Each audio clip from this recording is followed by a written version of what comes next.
சும்மா படிக்கிறமே அப்படின்ட்டு படிப்பாங்க. இல்லைனா ஒரு சிலர் வந்து படிச்சுட்டு இதுதான் இது இப்படி தான் படிக்கணும் அப்படிங்கிறது தெரியாது ஒரு சிலருக்கு. ஸோ இப்போ நம்ம படிச்சிருக்கோம் அப்படின்னா, நான் வந்து ஸ்கூல் புக்ஸ் தான் இப்போ கரெக்டுன்னு நான் எப்போ நம்ப ஆரம்பிச்சேன்னா, என்னோட ஃபஸ்ட் அட்டெம்ப்டில் நான் ப்ரிலிம்ஸ்க்கு மட்டும் தான் படித்தேன் ஸ்கூல் புக்கு. செகண்ட் அட்டெம்ப்டில் வந்து இப்போ ஃபஸ்ட்டு ஸ்டார்டிங்கில் இப்போ நான் காலேஜ் முடித்தோடனே நான் வந்து இந்த கோச்சிங்குள்ளே வந்துட்டேன். ஸோ இப்போ எடுத்தோடனே வந்து school books first 6th 7th அப்படி தான். ஃபஸ்ட்டு மெயின்ஸ்க்கு வந்து நான் பெருசாக ஸ்கூல் புக் மெயின்ஸ்க்கு வந்து நான் படிக்கலை. பட் அந்த மெயின்ஸ் முடிச்சதுக்கப்புறம் ஸ்கூல் புக்கோட இம்பார்ட்டன்ஸ் வந்து எனக்கு இன்னும் அதிகமாகவே தெரிஞ்சுது. மெயின்ஸ்க்கு ஃபஸ்ட் அட்டெம்ப்ட் வந்து எனக்கு தெரியல. மெயின்ஸ் வந்து இந்த மாதிரி அதுக்கும் வந்து ஸ்கூல் புக் தான் இம்பார்ட்டன்ட்னு எனக்கு தெரியல. யூத் பேப்பரின் இனிய வணக்கம். யூத் பேப்பர் நண்பர்கள் அனைவருக்கும் வணக்கம். என் பேர் வந்து நிவேதா. நான் இப்போ நடந்து முடிஞ்ச குரூப் 1ல் டெப்டி சூப்பரிண்டென்டென்ட் ஆஃப் போலீஸ்ங்கிற போஸ்ட் வந்து சூஸ் பண்ணியிருக்கேன். ஸோ என்னோடய ஜேர்னி இந்த 2019 இப்போ வரைக்கும் என்னோடய 2025 வரைக்கும் என்னோடய ஜேர்னி வந்து இருந்துச்சு. ஸோ இந்த 6 இயர்ஸ் ஜேர்னியில் நான் 3 Group 1 வந்து அட்டன் பண்ணியிருக்கேன் அண்ட் 2 Group 2 அட்டன் பண்ணியிருக்கேன். ஸோ இந்த 3 Group 1ல் ஃபஸ்ட்டு நடந்த Group 1 எக்ஸாம்ஸில் வந்து ப்ரிலிம்ஸ் கிளியர் பண்ணேன், மெயின்ஸ் வரைக்கும் ரீச் ஆனேன். அண்ட் செகண்ட் Group 1ல் வந்து இன்டர்வியூ வரைக்கும் போயிருந்தேன். அண்ட் தேர்ட் Group 1ல் தான் இப்போ நான் கடைசியாக முடிஞ்ச Group 1ல் செலக்ட் ஆகி இப்போ இந்த போஸ்ட் வந்து நான் சூஸ் பண்ணியிருக்கேன். அண்ட் Group 2ல் வந்து ஃபஸ்ட்டு நடந்த Group 2ல் Group 2A வந்து செலக்ட் ஆகி ஹைவேஸ் டிபார்ட்மெண்ட்டில் அசிஸ்டண்ட்டாக இப்போ நான் ஒர்க் பண்ணிகிட்ருக்கேன். அண்ட் இப்போ ரீசெண்டாக வந்த Group 2ல் வந்து அதுலேயும் செலக்ட் ஆகி 2A வந்து நான் 175 ரேங்க் வந்து நான் வாங்கியிருக்கேன். ஓகே, இப்போ என்னோட இந்த 6 இயர்ஸ் ஜேர்னியை பொறுத்த வரைக்கும் பார்த்தோன்னா, ஃபஸ்ட்டு இந்த டிஎன்பிஎஸ்சினாலே ஸ்கூல் புக்ஸ் தான் ஒரு மெயின் ரீசன்னு நான் சொல்லுவேன். ஸ்கூல் புக்ஸை நம்ம எவ்வளோ தரோ பண்ணுறோமோ அந்த அளவுக்கு வந்து நம்மளோட சக்ஸஸ் ரேட் வந்து அதிகமாக இருக்கும். ஃபஸ்ட்டு நடந்த அந்த Group 1ல் வந்து ப்ரிலிம்ஸ்லேயே நம்ம வந்து ஸ்கூல் புக்ஸை அதான் எல்லாத்துக்குமே ஃபவுண்டேஷன், ப்ரிலிம்ஸாக இருந்தாலும் சரி மெயின்ஸாக இருந்தாலும் சரி எல்லாத்துக்குமே வந்து ஒரு ஃபவுண்டேஷன் வந்து ஸ்கூல் புக்ஸ் தான். ஸோ அந்த ஃபஸ்ட்டு நடந்த Group 1 எக்ஸாம்ஸில் ப்ரிலிம்ஸில் எனக்கு வந்து ஒரு ஒன் இயர் வந்து டைம் கிடச்சிது ப்ரிலிம்ஸ்க்கே. ஸோ ரொம்ப science, social science, history, geography, economics, polity எல்லா சப்ஜெக்ட்டுக்குமே வந்து ஸ்கூல் புக்ஸை தரவு பண்ணிடணும். ஸோ அந்த ஸ்கூல் புக்ஸை வந்து தரவு பண்ணுறது வந்து அடுத்த மெயின்ஸ்க்கும் வந்து நம்மளுக்கு ரொம்ப ஹெல்ப்ஃபுல்லாக இருக்கும். சார் இப்போ ஃபஸ்ட்டு ஸ்டார்டிங்கில் இப்போ நான் காலேஜ் முடித்தோடனே நான் வந்து இந்த கோச்சிங்குள்ளே வந்துட்டேன். ஸோ இப்போ எடுத்தோடனே வந்து school books first 6th 7th அப்படி தான் நம்ம வந்து ஸ்டாண்டர்ட் வைஸ் தான் போக முடியும். எடுத்தோடனே நம்ம வந்து 11th 12th படிக்க முடியாது. ஸோ ஸ்டாண்டர்ட் வைஸ் நம்மளுக்கு போகிறப்ப திருப்பி நம்ம வந்து school 6th standard 7th standard படிக்கிற மாதிரி தான் இருக்கும். ஸோ அந்த மாதிரி நம்மளுக்கு படிக்கிறப்ப நம்மளுக்கு ஒரு இன்ட்ரெஸ்ட்டும் வரும் அண்ட் நம்மளுக்கு கொஞ்சம் ஈஸியாக இருக்கும். 6th பேசிக் ஸ்டாண்டர்ட்லேருந்து போனோன்னா நம்மளுக்கு கொஞ்சம் ஈஸியாக இருக்கும். So first 6th 7th 8th அதெல்லாமே நம்ம வந்து கம்ப்ளீட் பண்ணிடுவோம்.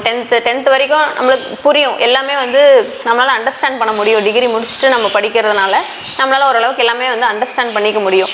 ஸோ 11th 12th வந்து இப்போ ஒரு சில சப்ஜெக்ட்ஸ் மட்டும், ஒரு சில லெசன்ஸ் மட்டும் கொஞ்சம் கஷ்டமாக இருக்கும். ஸோ அந்த மாதிரி ஒரு சில லெசன்ஸ் கஷ்டமாக இருக்கிறத மட்டும் நான் நோட்ஸ் எடுத்துப்பேன். நோட்ஸ் எடுத்து வச்சுட்டு அதை மட்டும் நான் திருப்பி ரிவைஸ் பண்ணுறப்ப இப்போ ஹிஸ்ட்ரி, எக்கனாமிக்ஸு அந்த மாதிரி ஹிஸ்ட்ரியிலலாம் வந்து ஏன்ஷியன், மெடிவல், மாடர்ன் அந்த மாதிரி இருக்கிறதுனால அதெல்லாம் வந்து நிறையா நேம்ஸ் அந்த மாதிரி நிறையா இருக்கும். ஸோ அதெல்லாம் நம்மளால் படிக்கிறதுக்கு வந்து நம்மளுக்கு கொஞ்சம் கஷ்டமாக இருக்கும். ஸோ அந்த மாதிரி லெசன்ஸ்லாம் நான் வந்து ஃபுல்லாக நோட்ஸ் எடுத்து வச்சு படிப்பேன். அந்த மாதிரி நம்மளுக்கு படிக்கிறப்ப அது நம்ம வந்து புக்கை பார்த்து படிக்கிறத விட நம்மளோட நோட்ஸை பார்த்து படித்தோன்னா நம்மளுக்கு இன்னும் கொஞ்சம் நம்மளால் வந்து தரவு பண்ண முடியும். நம்மளுக்கு நம்ம படித்ததை வந்து நம்மளுக்கு மறக்காது. ஸோ நம்ம வந்து இந்த prelims 6th to 12th school book ஃபுல்லாக படிச்சுட்டு மெயின்ஸ்க்கு ஃபஸ்ட் அட்டெம்ப்ட் வந்து எனக்கு தெரியல. மெயின்ஸ் வந்து இந்த மாதிரி அதுக்கும் வந்து ஸ்கூல் புக் தான் இம்பார்ட்டன்ட்னு எனக்கு தெரியல. இந்த ஜேர்னிக்குள்ளே வர்றப்ப வந்து எனக்கு ஸ்கூல் புக்ஸ் தான் படிக்கணுங்கிற மாதிரி தான் சொன்னாங்க. ஸோ ஸ்கூல் புக்ஸ் எவ்வளோ படிக்கிறோமோ அந்த அளவுக்கு நம்மளால் வந்து கிளியர் பண்ண முடியுங்கிற மாதிரி தான் சொன்னாங்க. ஸோ அதனால் நான் வந்து ஃபுல்லாக ஸ்கூல் புக்ஸை தான் நம்பி ஸ்கூல் புக்ஸ் தான் வந்து ஃபுல்லாகவே படித்தேன். அப்போ வந்து எனக்கு வந்து ஸ்டார்டிங்கில் ஃபஸ்ட்டு கொஞ்சம் கஷ்டமாக இருந்துச்சு. 11th 12th படிக்கிறது வந்து கஷ்டமாக இருந்துச்சு. ஸோ அதுக்கு மட்டும் நான் வந்து ஸ்பெசிஃபிக்காக நான் நோட்ஸ் எடுத்து படித்தேன். பட் ஸ்கூல் புக்ஸ்லேயுமே வந்து தேவையில்லாத லெசன்ஸ்லாம் நம்ம படிக்க தேவையில்லை. சிலபஸ் வைஸ் என்ன லெசன்ஸ் இருக்கோ அதை மட்டும் நம்ம செலக்டடாக சூஸ் பண்ணி நம்ம படித்தாலே போதும். இப்போ ஸ்கூல் புக்ஸ் படிக்கிறப்ப நம்ம ஸ்டார்டிங்கில் வந்து தேவையில்லாத லெசன்ஸ் படிப்போம். ப்ளஸ் எல்லோரும் காமனாக ஸ்கூல் புக்ஸில் படிக்கிறதுல மிஸ்டேக்ஸ்ன்னு பார்த்தா தேவையில்லாதது படிக்கிறது தான் இருக்கும்.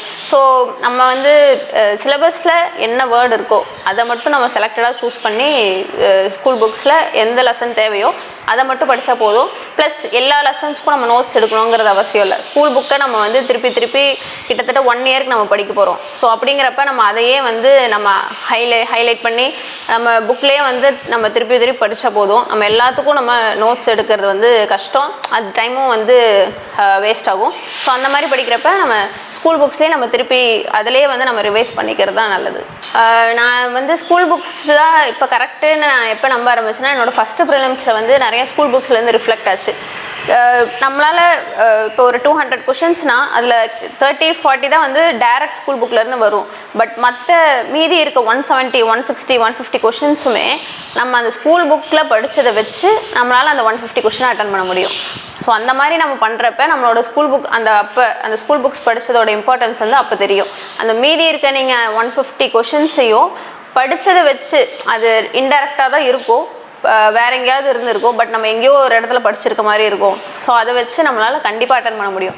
ஃபஸ்ட்டு மெயின்ஸ்க்கு வந்து நான் பெருசாக ஸ்கூல் புக் மெயின்ஸ்க்கு வந்து நான் படிக்கலை. பட் அந்த மெயின்ஸ் முடித்ததுக்கப்புறம் ஸ்கூல் புக்கோட இம்பார்ட்டன்ஸ் வந்து எனக்கு இன்னும் அதிகமாகவே தெரிஞ்சுது. ஏன்னா நம்ம ஸ்கூல் புக்ஸ் வந்து நிறைய கொஷின் ஸ்கூல் புக்ஸ்லேருந்தே டேரெக்டாக ரிஃப்ளெக்ட் ஆச்சு ஃபஸ்ட் மெயின்ஸில். ஸோ நம்ம ஸ்கூல் புக்கை இன்னும் நல்லாவே பண்ணி எத்திக்ஸ் 11th 12th எத்திக்ஸ்லாம் நிறைய பேர் படிச்சிருக்க மாட்டாங்க. அந்த மாதிரி எத்திக்ஸ் சப்ஜெக்ட்ஸ்லேருந்தே 2-3 கொஷின்ஸ்லாம் வந்து ரிஃப்ளெக்ட் ஆச்சு. ஸோ செகண்ட் மெயின்ஸில் நான் படிக்கிறப்ப ஸ்கூல் புக்கோட இம்பார்ட்டன்ஸ் என்னன்னு தெரிஞ்சுது.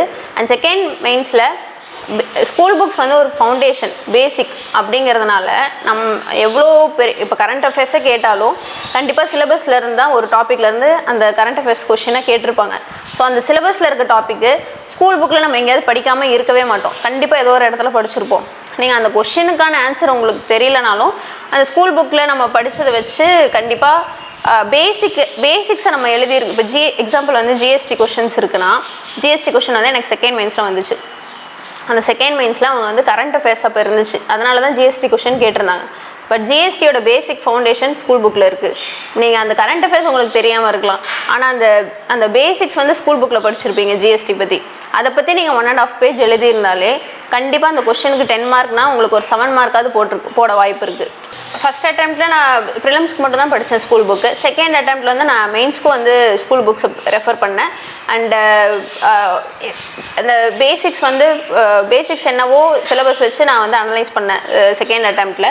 அண்ட் தேர்ட் அட்டெம்ப்ட்டுக்கும் எனக்கு அந்த செகண்ட் அட்டெம்ப்டில் செகண்ட் அட்டெம்ப்ட்லேயே நான் வந்து என்னோடய நோட்ஸு சிலபஸ் வச்சு என்னெல்லாம் வந்து ப்ரிப்பேர் பண்ணுவோம், என்னோடய நோட்ஸ் ஃபுல்லாகவே வந்து ப்ரிப்பேர்டாக தான் இருந்துச்சு செகண்ட் அட்டெம்ப்டில். ஸோ அந்த செகண்ட் அட்டெம்ப்டோட நோட்ஸ் தான் நான் தேர்ட் அட்டெம்ப்ட்டுக்கும் நான் வந்து யூஸ் பண்ணேன். ஸோ அந்த ப்ளஸ் ஸ்கூல் புக்ஸ் வந்து எந்த ஏரியாலாம் நம்ம அப்போ படிக்கலையோ செகண்ட் அட்டெம்ப்ட்லேயும் எதெல்லாம் விட்டு வச்சுருந்தோமோ அந்த ஏரியாஸ் வந்து நான் தேர்ட் அட்டெம்ப்டில் வந்து கவர் பண்ணேன். அண்ட் நம்ம ஒரு சில ஏரியாஸ் வந்து நம்ம படிச்சிருக்க மாட்டோம், என்விரான்மெண்ட் அதெல்லாம் வந்து ரொம்ப ஒரு botany zoology 11th 12th botany சுவாலஜிலலாம் தான் இருக்கும். ஸோ அந்த மாதிரி ஏரியாஸ்லாம் நம்ம ஃபுல்லாக கம்ப்ளீட் பண்ணியிருக்க மாட்டோம். அதெல்லாம் வந்து என்னால் தேர்ட் அட்டெம்ப்டில் வந்து ஓரளவுக்கு படிக்க முடிஞ்சுது.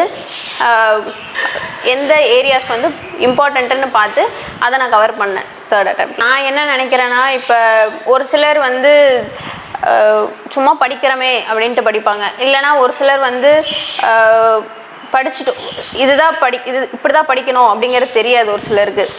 ஸோ இப்போ நம்ம படிச்சிருக்கோம் அப்படின்னா நம்ம எந்த ஸ்கூல் புக்ஸை எப்படி படித்தா நம்மளால் கிளியர் பண்ண முடியுங்கிறது டெஸ்ட் எழுதுறப்ப தான் தெரியும். இப்போ ஒரு லெசன் படிச்சிருக்கோன்னா அந்த லெசன்லேருந்து ஏதோ ஒரு வெப்சைட்லேயோ இல்லை ஏதோ ஒரு கொஷின் பேப்பரில் நம்ம டெஸ்ட் எழுதுகிறோம். அந்த கொஷின் தெரியுதான்னு பார்க்கணும். அப்போ அந்த கொஷின் தெரியலன்னா அப்போ நம்ம எப்படி படிச்சிருக்கோங்கிறது தெரியும் அந்த லெசனை.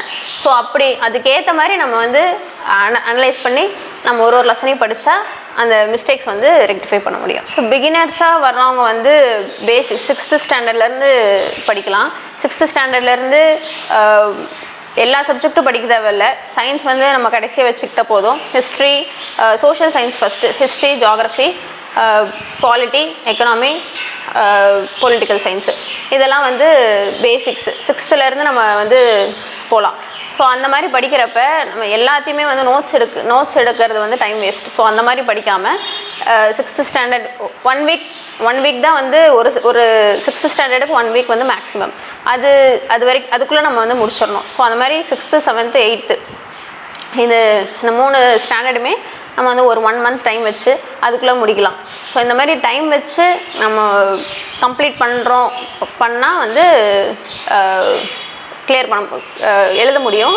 நல்லா வந்து ரிவைஸ் பண்ணுறதுக்கும் நம்மளுக்கு வந்து பேசிக்ஸ் டைம் இருக்கும். ஸோ பிகினர்ஸ் வந்து அந்த நோட்டிஃபிகேஷன் வந்து அந்த 3 மாதத்தில் வந்து நான் ஸ்கூல் புக்ஸ் படித்து கம்ப்ளீட் பண்ண முடியாது. ஸோ அவங்க வந்து ஸ்டார்டிங்கில் ஒரு 1 year டைம் எடுத்துக்கலாம். 1 year டைம் எடுத்து ஸ்கூல் புக்ஸ் வந்து ஃபுல்லாக வந்து தரவு பண்ணி ரிவைஸ் பண்ணிவிட்டு அதுக்கப்புறம் அவங்க வந்து அட்டெம்ப்ட் கொடுத்தாங்கன்னா கண்டிப்பாக சக்ஸஸ் ரேட் அதிகமாக இருக்கும். ஸ்கூல் புக்ஸில் என்ன படிக்கணுங்கிறத தெரிஞ்சு அந்த லெசனை வந்து நம்ம தரவு பண்ணியிருக்கோமா அப்படிங்கிறத நீங்கள் அனலைஸ் பண்ணி படிச்சிங்கன்னா கண்டிப்பாக சக்ஸஸ் வந்து இருக்கும். அண்ட் எது படிக்கிறோன்னே தெரியாமல் எல்லாத்தையும் படிக்கணும், எல்லா லைன்ஸையும் படிக்கணும், எல்லா லெசனையும் படிக்கணும்னு படிக்காமல் பார்த்து படித்தாலே கண்டிப்பாக சக்ஸஸ் அச்சீவ் பண்ண முடியும்.